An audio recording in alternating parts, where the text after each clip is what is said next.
오늘 함께 나눌 하나님 말씀은 여호수아 23장 1절에서 11절 말씀으로 축복 가득한 인생의 비결이라는 제목으로 은혜의 말씀을 나누도록 하겠습니다.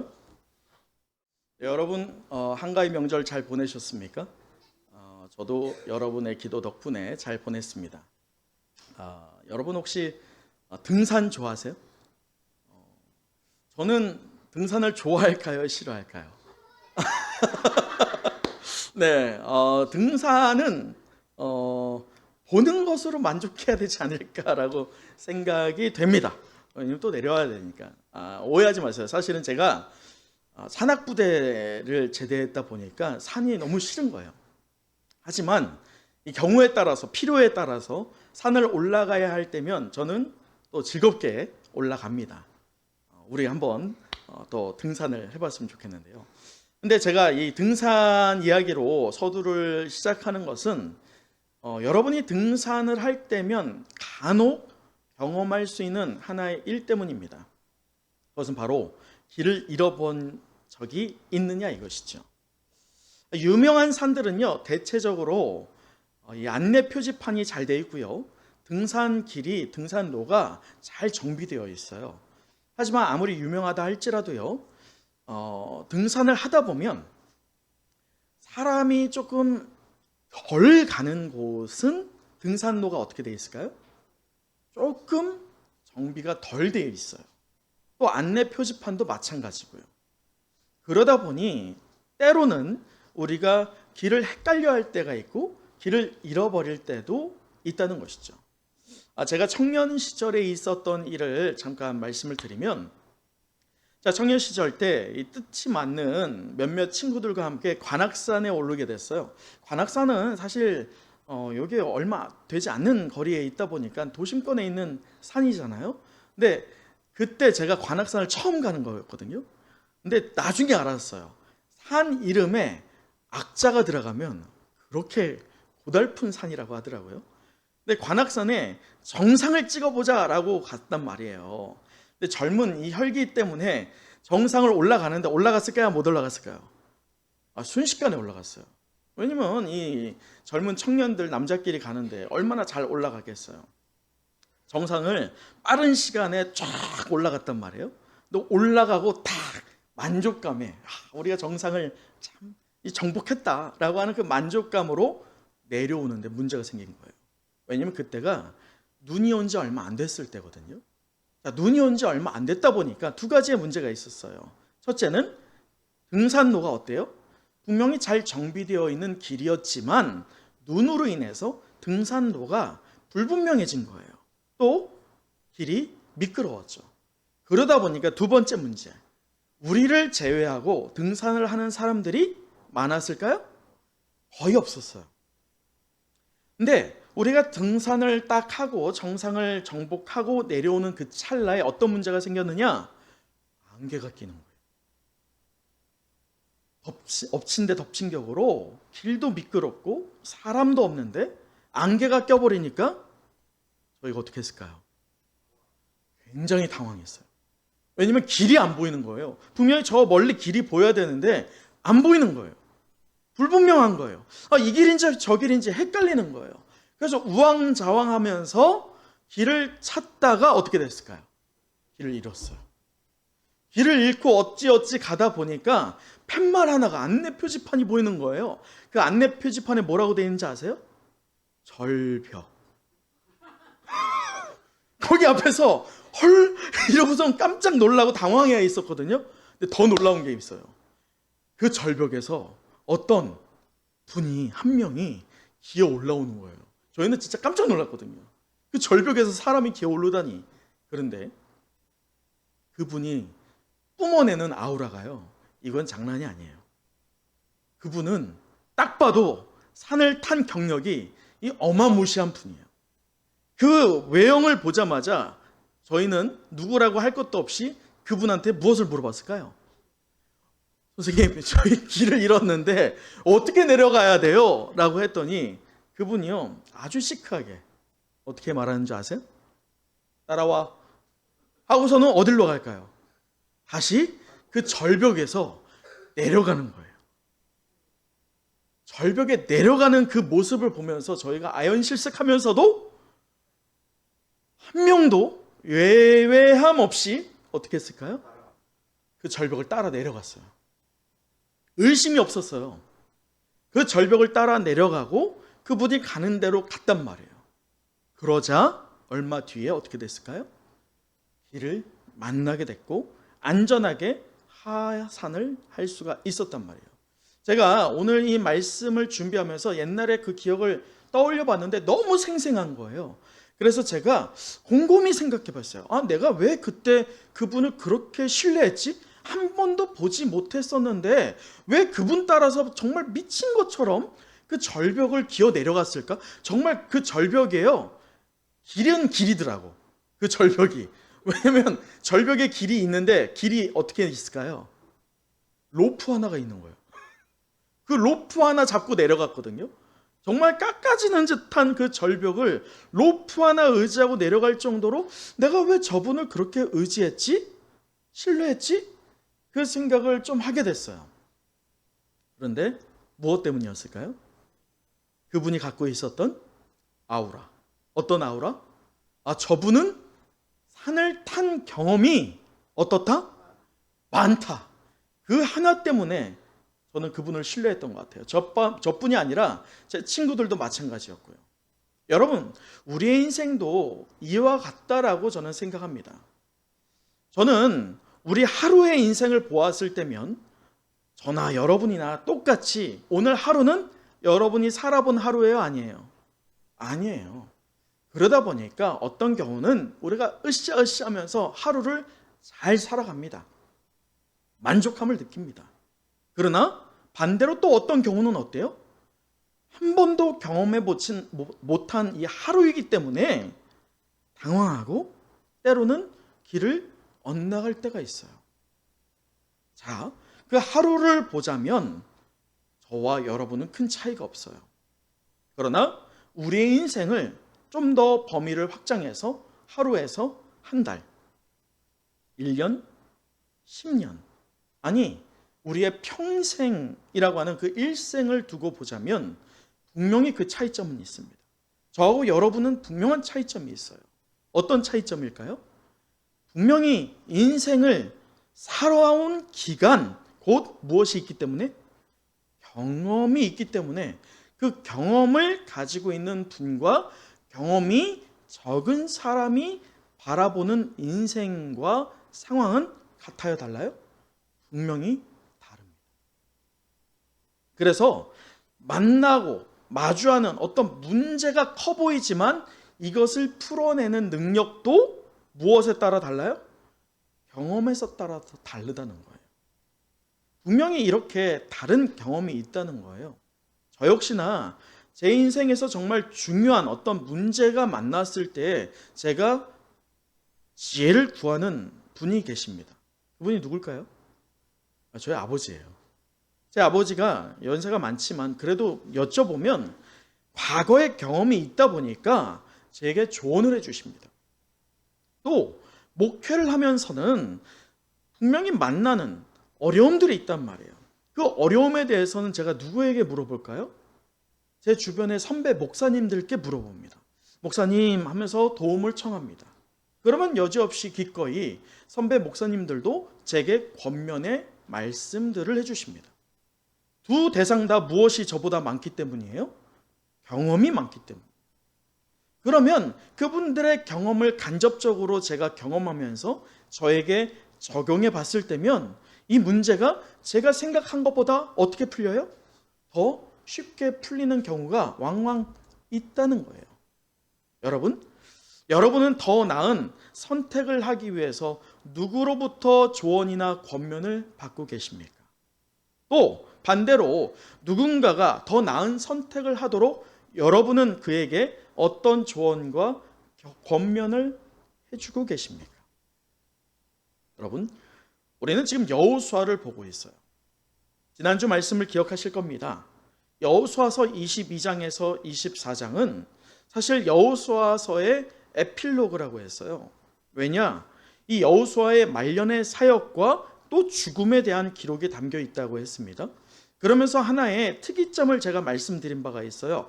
22장에서 23장, 22, 23, 24장에 모두 동일하게 그 초두에 나오는 게 뭐라고 했어요? 불러라고 했어요. 불러.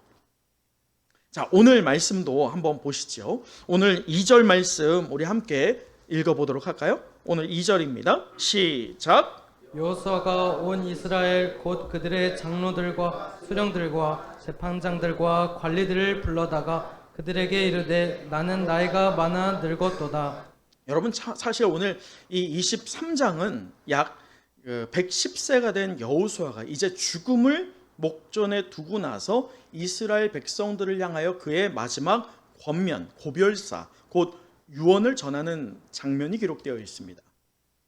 오늘 말씀만이 아니라 우리가 또 보게 될 24장 역시나 마찬가지예요. 그러나 23장과 24장은 조금의 차이가 있습니다. 23장은 지금 보시면 2절에서 누구를 부르고 있어요?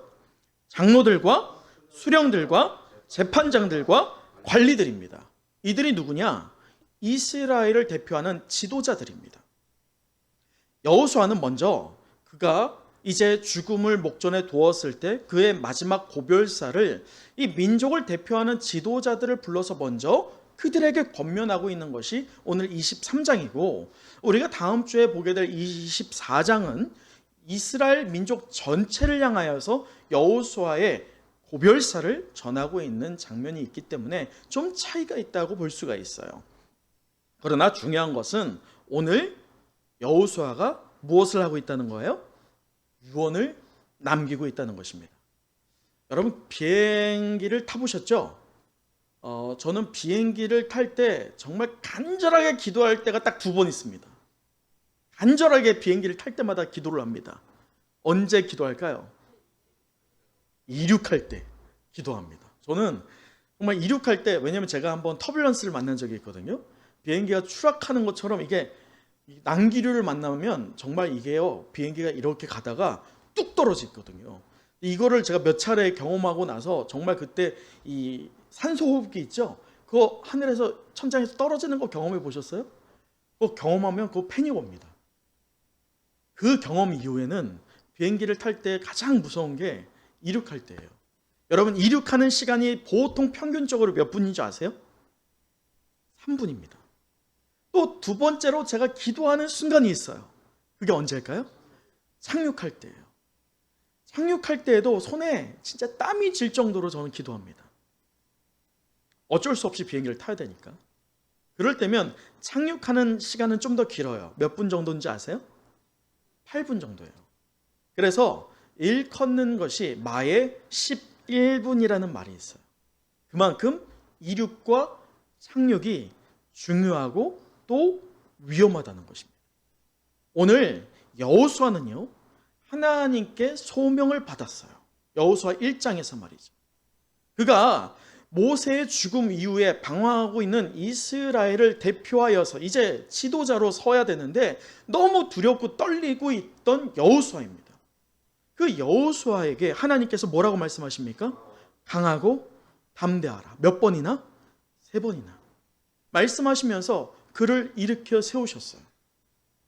여호수아는 그 말씀에 힘입어서요, 그 말씀으로 이륙했어요. 그렇게 살아오고 마침내 그가 이제 110세에 이르러서 착륙할 때가 되었을 때 그는 하나님 말씀대로 살았기 때문에 착륙 또한 어떻습니까? 안전하게 착륙하고 있습니다. 그러면서 전하고 있는 메시지가 바로 오늘 저와 여러분이 접하고 있는 오늘 본문의 말씀입니다. 저는 오늘 이 본문의 말씀을 통해서요, 이 여호수아가 마지막 힘을 내어서 전하고 있는 이 조언과 권면의 내용이 무엇인지를 살펴보고, 또 오늘 우리가 하나님 백성답게 어떤 길을 택해야 될지에 대한 해답을 찾고 함께 결단해 보는 시간을 가져보고자 합니다. 자, 오늘 이스라엘 이 지도자가 되었던 여호수아는 그의 인생의 종결 앞에서 유언을, 고별사를 전하는데 크게 몇 가지? 2가지. 곧 적극적인 길과 소극적인 길에 대해서 여호수아는 유언으로 남기고 있습니다.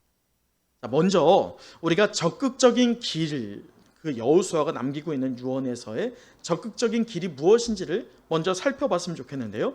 자, 우리 6절 같이 읽어보도록 하죠. 6절입니다. 시작. 그러므로 너희는 크게 힘써 모세의 율법책에 기록된 것을 다 지켜 행하라. 그것을 떠나 우로나 저로나 치우치지 말라. 여러분, 이 말씀 어디서 본 기억 있지 않으세요? 어디서 봤어요? 자, 우리 여호수아서 1장 한번 보도록 할까요? 여호수아가 하나님께 강하고 담대하라 라고 하는 권면과 또한 놀라운 치유와 세워지심을 받을 때 들었던 말씀인데, 자, 1장 7절이에요. 1장 7절. 자, 우리 함께 1장 7절 읽어보겠습니다. 시작. 오직 강하고 극히 담대하여 나의 종 모세가 내게 명령한 그 율법을 다 지켜 행하고 우로나 저로나 치우치지 말라. 그리하면 어디로 가든지 형통하리니. 자, 여러분, 센스 있는 분들은 이제 보실 수 있어요. 자, 오늘 본문에서의 6절과 1장 7절에서 차이가 있다면 그 후미에서 무엇이 빠졌습니까? 무엇이 빠졌어요? 마지막이? 그리하면 뭐라고 합니까? 어디로 가든지 형통하리다 라고 하는 말씀이에요. 지금 여호수아는 그 말씀을 일부러 의도적으로 빼고 있어요. 하지만 여호수아가 지금 증거하고 있는 것은 좌로나 우로나 치우칠 수 있다 없다? 있다. 그러니 좌로나 우로나 치우치지 않기 위해서 무엇을 따르라? 하나님의 말씀을 따르라 라고 하는 그 권면을 제시하고 있는 것입니다. 자, 여러분, 지금 여호수아가 1장 7절에 받았던 말씀이 지금 시간이 흘러서 그의 인생의 종결이 될 때까지 그는 그러면 이 말씀대로 어떻게 했다는 거예요? 살았다는 것이죠. 여러분 기억하시죠? 여호수아가 그렇다면 가나안을 정복할 수 있었던 힘의 근원은 무엇입니까? 하나님의 말씀을 순종했던 것이에요. 또 은혜로이 이스라엘 모든 백성들에게 도피성과 레위의 성읍들을 포함하여서 이 분배를 은혜로이 끝낼 수 있었던 것 역시나 무엇 때문입니까? 하나님의 말씀을 온전히 순종했기 때문이에요. 그 순종함으로 살았던 여호수아가 지금 오늘 본문의 말씀의 6절에서 말하고 있는 이것은 그냥 들은 것을 전하고 있는 것이 아니라 어떤 것을 전하고 있는 것입니까? 그가 직접 경험한 것, 체험한 것, 그것을 이스라엘 백성에게 전하고 있다는 것입니다. 이처럼 자기가 하나님 말씀에 순종함으로 직접 살아본 후에 이스라엘 백성을 향하여서 하나님의 말씀에 무엇하라? 순종하라 라고 전하고 있는 거예요. 그러나 그 뒤에 생략되어 있어요. 순종할 때에 하나님께서 어떻게 하신다? 그리하면 너희가 어느 길로 가든지 무엇하리라? 형통하리라 라고 하는 그 분명한 약속, 그 축복의 메시지를 지금 여호수아가 전하고 있는 것입니다. 여러분에게 한번 질문 드려볼까요? 여러분은 형통하기를 원하십니까? 형통하지 않기를 원하십니까? 자, 손 들어볼까요? 형통하기를 원한다. 반대로 할까? 형통하지 않기를 원한다. 아무도 없잖아요. 우리 성도 빼고도 세상 사람들에게도 형통하기를 원합니까? 형통하지 않기를 원합니까? 라고 할 때 형통하지 않기를 원한다는 사람이 있을까요? 그 사람은 이상한 사람이죠. 형통은 누구나 원합니다. 그러나 하나님을 알지 못하는 자들은 자기가 누리는 또 누리기를 원하는 그 형통은 누구의 힘에서 근원한다고 생각할까요? 자기의 힘에서 근원한다고 생각할 거예요. 그것은요, 진정한 형통이 될 수 없어요. 그것은 어떤 면에서 보면 교만이 될 수 있기 때문입니다. 그렇지만 하나님을 믿는 저와 여러분, 우리 은성의 영가족들은 그 형통함은 온전히 누가 주시는 것이라고 믿습니까? 하나님이 주시는 것이라고 믿어 의심치 않아야 할 줄 믿습니다. 여러분에게 형통함을 주시는 분이 바로 하나님이심을 여러분 믿으십니까? 아멘, 아멘? 아멘, 아멘. 하나님이 우리에게 그 형통함을 준다는 것을 믿어요. 왜냐? 죄와 허물로 죽을 수밖에 없었던 저와 여러분, 곧 진노의 자녀였던 저와 여러분을 하나님께서 어떻게 하셨기 때문에? 자녀를 왜 삼아 주셨어요? 자녀를 왜 삼아 주셨어요? 하나님이 우리를. 여러분을 왜 하나님이 자녀 삼아 주셨고 이 예배 자리에 나오게 하셨을까요? 사랑하시기 때문에. 다른 이유가 없어요. 우리가 무엇을 했기 때문이 아니란 거예요. 우리가 어떤 선한 일을 했든지 또는 우리가 세상 가운데 어떤 이득적인 본을 보였든지 그거는 전혀 상관이 없어요. 하나님은 우리를 사랑하셨기 때문에 우리는 하나님의 자녀가 되는 은혜를 입었다는 것. 그것이 바로 하나님의 사랑일 줄 믿습니다. 여러분, 이러한 하나님의 사랑을 경험한 자들, 그 하나님의 사랑을 경험한 자들은요, 동일하게 그 믿음의 성도들은 동일하게 그렇기 때문에 동일한 반응으로 귀결됩니다. 그것이 바로 여호수아가 오늘 전하고 있는 11절이에요. 자, 우리 11절 함께 또 읽어보도록 하겠습니다. 시작. 그러므로 스스로 조심하여 너희 하나님 여호와를 사랑하라. 여러분, 하나님의 사랑을 받은 자들이 그 하나님의 사랑이 값없이 주신 은혜임을 깨달을 때 비로소 우리는 누구를 사랑하게 됩니까? 하나님을 사랑하게 됩니다. 여러분, 오해하지 않길 바랍니다. 율법을 실천하는 것은 율법적으로 살아가라는 게 아니에요. 하나님의 말씀에 순종하라는 것은요, 하나님의 말씀이 여러분의 삶의 기준이 되라는 것입니다. 여러분의 삶의 기준이 하나님의 말씀이 될 때면요, 하나님이 여러분과 동행하게 됩니다. 그럴 때면 하나님 사랑을 우리가 따를 수밖에 없게 돼요. 여러분, 지난주의 말씀 기억하시죠?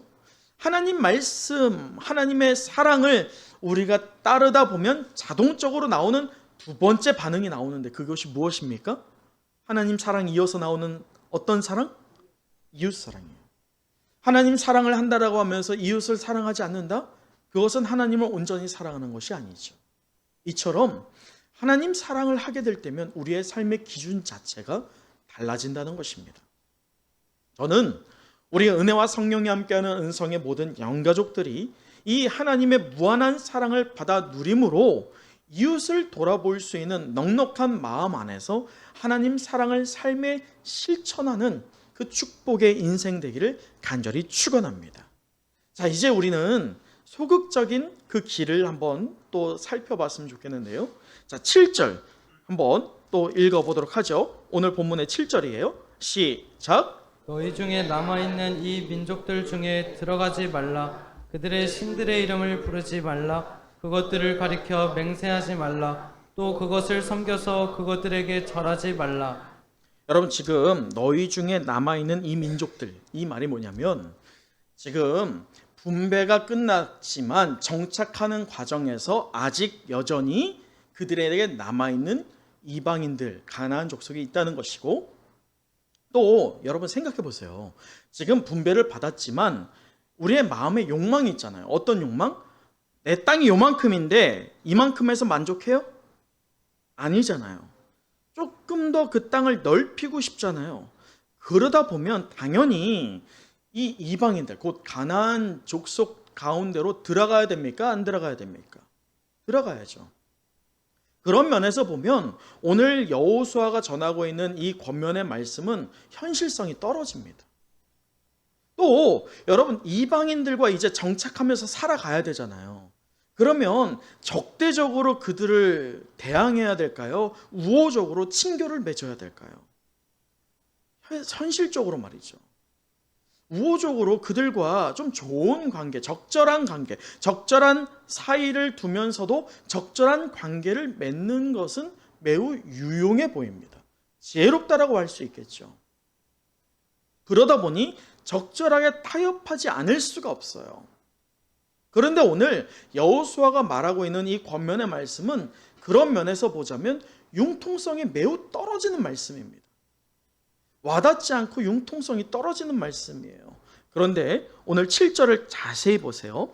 그러므로 너희는 크게 힘써, 죄송합니다. 너희 중에 남아있는 이 민족들 중에 못하지 말라? 들어가지 말라. 이 들어가다라고 하는 이 말의 원어는 긴밀한 관계를 맺는 것을 의미합니다. 긴밀한 관계. 이방인들과 긴밀한 관계를 맺으려면 이 과정에서 반드시 하나가 필요합니다. 무엇일까요? 혼인이에요. 여기에서 들어가지 말라. 이것은 혼인입니다. 지금 여호수아는 하나의 사건을 기억함으로 그것을 다시 반복되지 않게 하기 위해서 이 말씀을 전하는 거예요. 그 하나의 기억이 무엇일까요? 지난주 말씀에 나눈 것처럼 시딤에서 바알보올 사건, 곧 모압 여인들과 혼합을 하게 됩니다. 곧 결혼을 하게 되죠. 육적인 음행을 하게 됩니다. 근데 이것이 정말 심판의 문제가 아니었어요. 이 심판의 결과로 이스라엘 민족들은 연병으로 인해서 몇 명이 죽었어요? 2만 4천 명. 근데 2만 4천 명 중에는 성인 남자만입니다. 여자와 아이, 노인들 다 포함하면 그 숫자는 10만 명 정도가 되겠죠. 그만큼 많은 숫자가 심판을 당했다고 우리는 말씀에서 보았었는데, 그러면 이들이 정작 심판당한 것이 육적인 음행 때문이었어요? 아니었어요. 무엇 때문이었습니까? 그들이 모압 여인들이 이제 몸으로 육적인 음행을 저지른 이스라엘 백성의 남자들을 어떻게 합니까? 자기의 신들을 섬기게 합니다. 그것이 바알보올 사건이에요.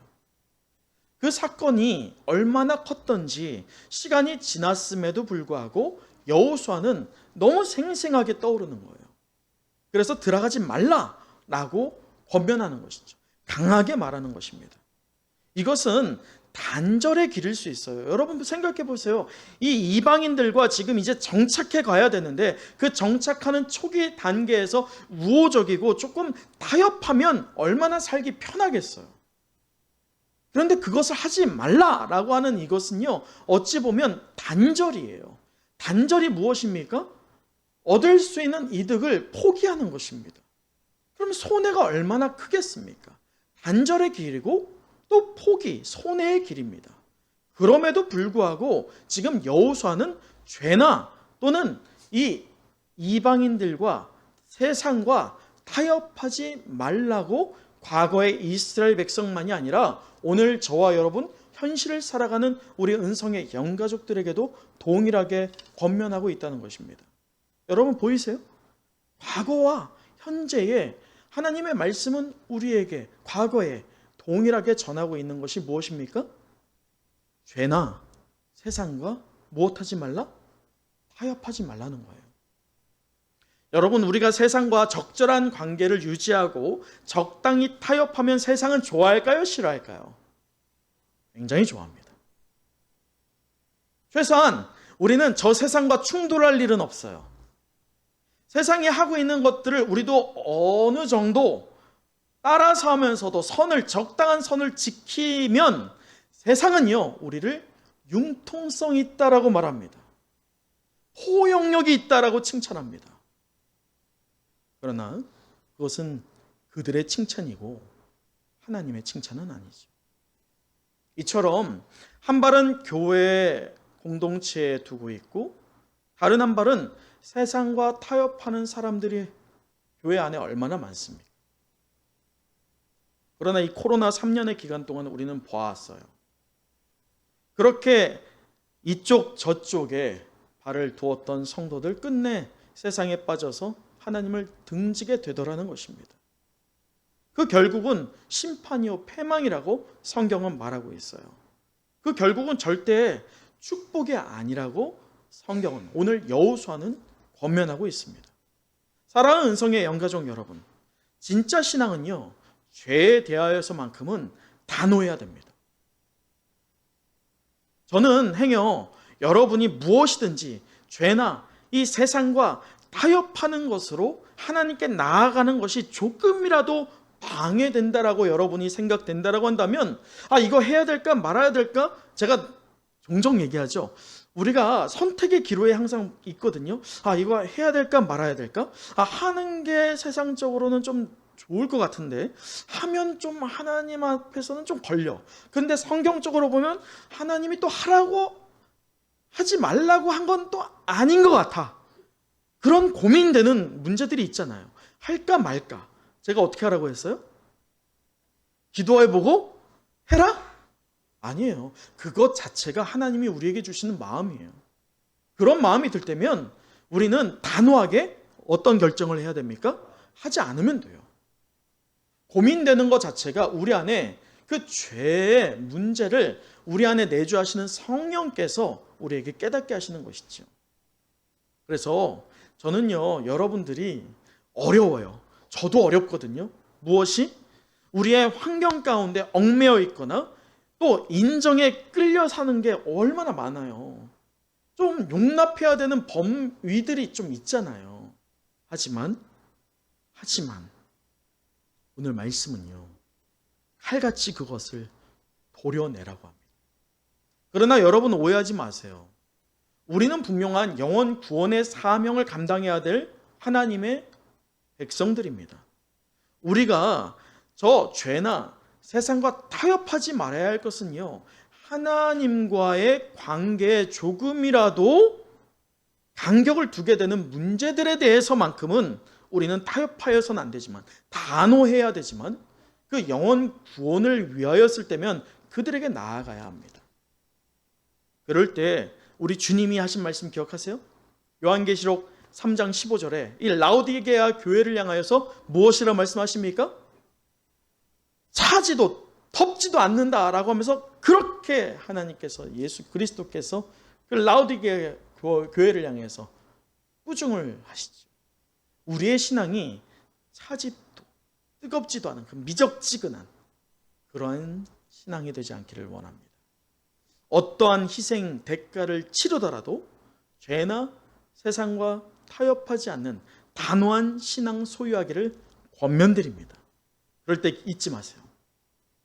이 과정에 무엇이 필요하다고 했어요? 지금 희생이 있거든요. 포기가 있거든요. 근데 지금 근시안적으로 보면 이거 안 하면 손해인데, 다 하는데 내가 이거 안 하면 난 바보 같은데 생각이 들 수 있어요. 그러나 그것이 하나님이 하지 말라고 하는 것일 때 그 말씀을 따라서 타협하지 않고 단호하게 그것을 포기하고 희생을 치른다라고 하잖아요. 하나님은 우리의 포기와 희생을 기억하실까요? 안 할까요? 기억하십니다. 그리고 우리가 포기한 것 그 이상의 값어치를 우리에게 부어주실 줄 믿습니다. 그것이 오늘 설교의 제목처럼 그것이 바로 축복 가득한 인생일 줄 믿습니다. 여러분, 말씀을 마치겠습니다. 오늘 우리는 축복 가득한 인생의 비결이라는 제목으로 은혜의 말씀을 나눴는데, 우리 마지막 16절 함께 읽어보도록 하죠. 16절입니다. 시작. 만일 너희가 너희의 하나님 여호와께서 너희에게 명령하신 언약을 범하고 가서 다른 신들을 섬겨 그들에게 절하면 여호와의 진노가 너희에게 미치리니 너희에게 주신 아름다운 땅에서 너희가 속히 멸망하리라 하니라. 아멘. 여러분, 여호수아를 묵상하면 저는 사실 구약 성경에서 모세를 정말 사모하거든요. 근데 여호수아는 또 모세와 굉장히 다르더라고요. 여호수아를 보면 제가 느낀 것은 그는 참 축복 가득한 인생이었다. 그의 인생도 왜 우여곡절이 없겠어요. 여러 장애물들이 있었고 곤란이 있었습니다. 그럼에도 이 여호수아서의 그 마지막 부분에서 그가 마지막 고별사를 유언을 남기고 있는 이 여호수아를 보면 참 축복된 인생이에요. 왠지 아세요? 그는 비행기가 이륙할 때 그 위험하였던 순간을 무엇에 의지하였습니까? 하나님 말씀에 의지했어요. 또 그가 안전하게 착륙할 수 있어 오늘 이스라엘 백성에게, 또 오늘 저와 여러분에게 이 유언을 남기는 것으로 우리 권면을 전하고 있는 것은 그가 무엇을 했기 때문이에요? 하나님 사랑을 경험했기 때문입니다. 하나님의 말씀에 순종함으로 하나님 말씀뿐만 아니라 하나님 사랑을 친히 경험하였고 또 삶으로 나타내었던 여호수아는 얼마나 축복된 인생인지 몰라요. 세상의 수많은 문화와 이념으로 위협받고 있는 이 가나안 시대가 바로 오늘 저와 여러분이 살고 있는 이 시대입니다. 우리가 그리스도인으로서 세상의 문화와 이념으로부터 좌로나 우로나 치우치지 않기 위해서는요, 우리의 손에 무엇이 들려 있어야 될까요? 하나님의 말씀이 들려 있어야 돼요. 여러분, 성경은 정성스럽게 때타지 않게 덮어놓고 보관하는 게 아니라 어떻게 하는 겁니까? 날마다 보는 거예요. 날마다 묵상함으로 하나님을 만나는 것이 바로 이 성경이 될 줄 믿습니다. 그 성경 가운데에서 성경의 말씀을 사모함을 통해서 순종할 때 여러분은 친히 하나님 사랑을 이제 삶의 중심에서 선포하게 될 것을 소망합니다. 여러분은 여러분 자녀들에게 어떠한 이미지로 기억되기를 원하시나요? 저는요, 저희 아이들이 여기 있지만 저희 아이들에게 늘 말씀을 가까이 하였던 아버지로 기억됐으면 좋겠어요. 늘 기도하였던 아버지, 늘 하나님 사랑을 경험했던 아버지로 기억되길 원합니다.